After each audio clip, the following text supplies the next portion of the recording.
Assalamualaikum warahmatullahi wabarakatuh. Saya Andika Fenya Nurhaliza dengan NPM 20 10288. Saya dari kelas Filsafat Hukum, kelas G. Di sini saya membuat video ini untuk memenuhi tugas individu ketiga dengan dosen Pak Alfi. Di mana pada tugas ini saya meresensi 2 dokumen dan 1 video. Dokumen yang pertama yaitu membahas kasus tentang Spelunction Explorers, di mana para terdakwa dinyatakan bersalah atas pembunuhan Roger Wetmore dan dijatuhi hukuman mati. Teks tersebut menguraikan berbagai pendapat yang berbeda dari para hakim dalam kasus tersebut. Salah satu argumen yang diajukan adalah bahwa prinsip pengampunan eksekutif harus digunakan untuk mengurangi hukuman para terdakwa. Penulis berpendapat bahwa hukum tidak seharusnya diterapkan dalam kasus ini, karena para terdakwa sendiri berada dalam keadaan alamiah dan tidak tunduk pada prinsip-prinsip hukum biasa.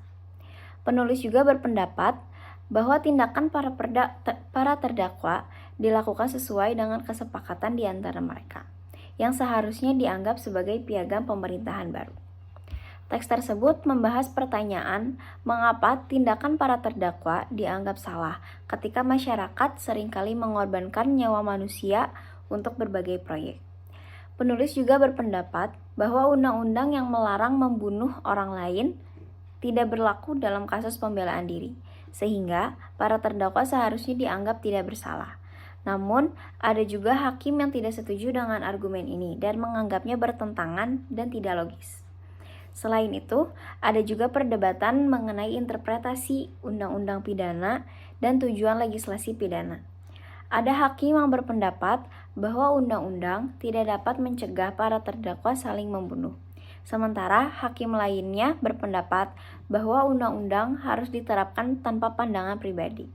Ada juga hakim yang menyoroti perbedaan tujuan legislasi pidana dan interpretasi pengecualian pembelaan diri. Kesimpulannya, ada perbedaan pendapat di antara para hakim mengenai apakah para terdakwa seharusnya dinyatakan bersalah atas pembunuhan.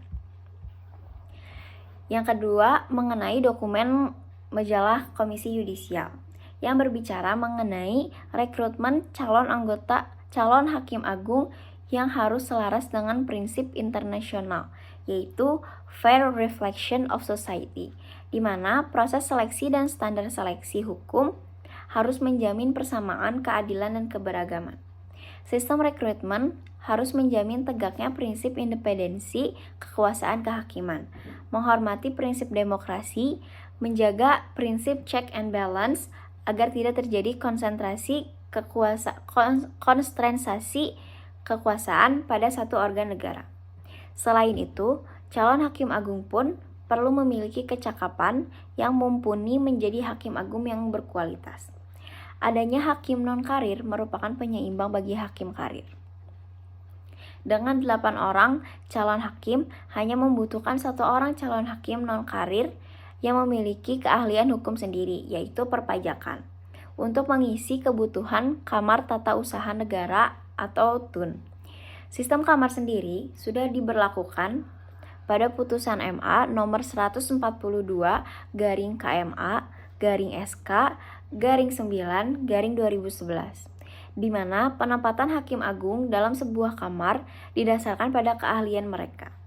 Selain itu, MA sudah cukup lama menerapkan sistem kamar dalam penanganan perkara, di mana setiap hakim agung di masing-masing kamar hanya bisa mengadili dan memutus perkara sesuai keahliannya saja.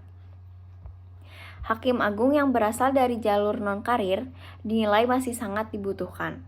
Pasalnya, keberadaan hakim non-karir sebagai tambahan kekuatan untuk mengisi dan melengkapi ruang-ruang teori yang kuat.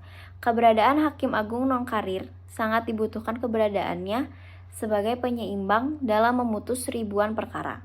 Maka dari itu, mengapa calon hakim agung non-karir dimunculkan oleh pembentuk undang-undang? Institusi utama untuk membuat hukum umumnya berada di kekuasaan legislatif, kekuasaan yudikatif atau kehakiman. umumnya mempunyai peran untuk menegakkan hukum yang telah dibuat kekuasaan legislatif dan berupa konstitusi maupun undang-undang. Di sistem pemerintahan yang menerapkan pemisahan kekuasaan, badan legislatif sebagai pemegang kekuasa untuk membentuk hukum tidak dapat menegakkan hukum yang telah dibuatnya. Kekuasaan untuk menerapkan dan menegakkan produk hukum utamanya dijalankan oleh kekuasaan kehakiman melalui putusan para hakim, dengan menyandarkan putusannya pada hukum yang tertulis dan disahkan. Hukum diharapkan menjadi alat untuk menciptakan keteraturan dan ketertiban dalam kehidupan bermasyarakat. Oleh sebab itu, apabila hakim dalam membuat putusan mendasarkan pada hukum tertulis, dapat menciptakan kejelasan dalam masyarakat, tindakan-tindakan apa yang sesuai atau berlawanan dengan hukum. Hakim harus membuat keputusan yang mengedepankan kepastian dalam penegakan hukum dengan mengabaikan latar belakang sosial para pelaku kejahatan. Hal ini pada tingkatan lebih lanjut dapat membawa kepada konsistensi dalam penerapan atau penegakan hukum di masyarakat. Pada akhirnya, memprediksi tindakan mereka sendiri apakah termasuk melawan hukum atau tidak. Pada kondisi ini, tujuan hukum sebagai sarana untuk menciptakan ketertiban dan keteraturan sosial tercapai. Para hakim adalah manusia-manusia yang diharapkan dapat menyelesaikan sengketa dalam masyarakat secara tepat dan memberikan keadilan.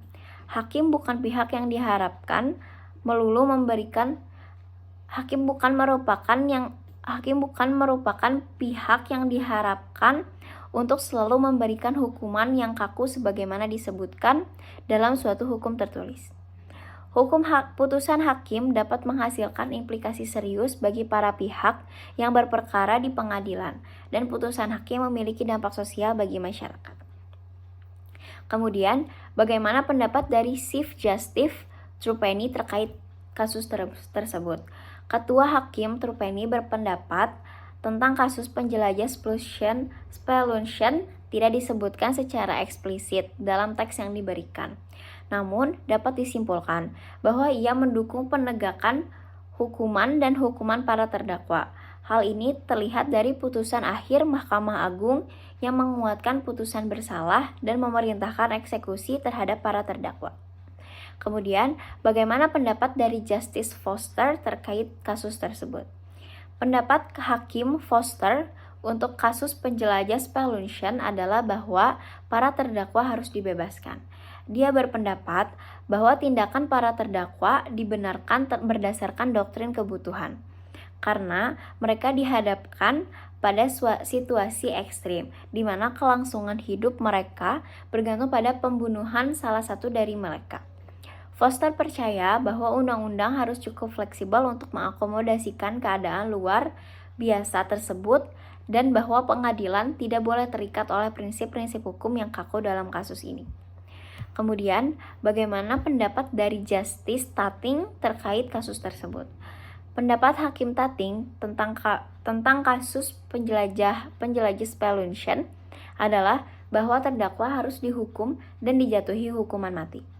Ia berpendapat bahwa hukum harus ditetapkan secara tegas dan tindakan para terdakwa tidak dapat dibenarkan berdasarkan doktrin keharusan.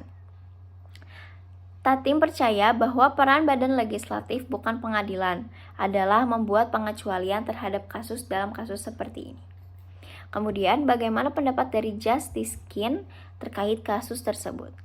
Pendapat Hakim Kin tentang kasus penjelajah speluntion adalah bahwa para terdakwa harus dibebaskan. Dia berpendapat bahwa tindakan para terdakwa dibenarkan berdasarkan doktrin kebutuhan, karena mereka dihadapkan pada situasi ekstrim di mana kelangsungan hidup mereka bergantung pada pembunuhan salah satu dari mereka. Kin percaya bahwa pengadilan harus menafsirkan undang-undang dengan cara yang sejalan dengan keadilan dan prinsip-prinsip kemanusiaan, daripada hanya berpegang teguh pada isi undang-undang. Kemudian, bagaimana pendapat dari Justice Handi terkait kasus tersebut? Pendapat Hakim Handi tentang kasus penjelajah speluntion adalah bahwa para terdakwa harus dibebaskan. Ia mengkritik penalaran rekan-rekannya yang rumit dan berbelit, dengan menyatakan bahwa kasus tersebut sederhana dan harus diputuskan berdasarkan akal sehat. Handi percaya bahwa pengadilan tidak boleh memikirkan teori-teori abstrak dan perbedaan metafisik, melainkan fokus pada realitas praktis dan prinsip-prinsip keadilan. Ia juga tidak setuju dengan saran Ketua Mahkamah Agung agar Ketua Eksekutif mengampuni para terdakwa, dengan menyatakan bahwa bukanlah peran lembaga peradilan untuk membuat rekomendasi tersebut. Handi menyimpulkan bahwa hukuman harus dikuatkan, artinya para terdakwa harus dibebankan. Kemudian, apa yang saya pelajari dari kasus tersebut? Dari kasus ini, pelajaran yang saya ambil adalah pentingnya fleksibilitas dalam penerapan hukum. Kasus ini menghadirkan situasi yang ekstrim dan tidak biasa, di mana para penjelajah gua dihadapkan pada pilihan sulit untuk membunuh salah satu anggota mereka demi kelangsungan hidup.